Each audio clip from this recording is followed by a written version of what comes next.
নমস্কাৰ, আজি আমি গৈছিলোঁ ধূপধাৰা গাহৰি মাৰ্কেটলৈ। যিহেতু কেইবাটাও দিন ধৰি কোনো বেপাৰী অহা নাছিলে, তাৰ কাৰণে বৰ্তমান কেনেকুৱা মাৰ্কেট চলি আছে আৰু কি দাম চলি আছে এইটো জানিবৰ কাৰণে আমি কেইটামান পোৱালি লৈ গৈছিলোঁ। মানে আমি 6টামান পোৱালি লৈ গৈছিলোঁ, তাৰে ভিতৰত 3টা চেল কৰিছোঁ আৰু বাকীবিলাক ঘূৰাই লৈ আহিছিলোঁ। পিছে দামটো মই শেষলৈকে জনাম, ভিডিঅ'টো শেষলৈকে চাই থাকিব। এটা কথা মন কৰিব, আপুনি যদি এই ভিডিঅ'টো চাই বজাৰত চেল যোৱা দাম যদি আপোনাৰ ঘৰত কিনিব অহা বেপাৰীৰ পৰা খোজে, তেতিয়া কিন্তু সেই দামটো কেতিয়াও নাপায়। আৰু আপুনি বুজিব লাগিব যে বেপাৰীয়ে যদি সেই দামে দিয়া কিনি লৈ যায়, তেতিয়া বজাৰত বিক্ৰী কৰি লাভ কৰিব কিমানত।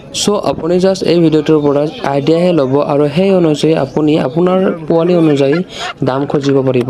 ধৰক বজাৰত পোৱালিৰ দাম যাই আছে 3,000, 3,500 এনেকে। তেতিয়া আপুনি কিন্তু ঘৰৰ পৰা কেতিয়াও 3,000 নাপায়, কাৰণ বেপাৰীয়ে সদায় মাৰ্কেটৰ দামতকে সদায় 500ৰ পৰা 600-700 টকা কমতহে ল'ব। কাৰণ কেতিয়াবা মাৰ্কেট বহুত ডাউন হয়, কেতিয়াবা মাৰ্কেট বহুত আপ হয়।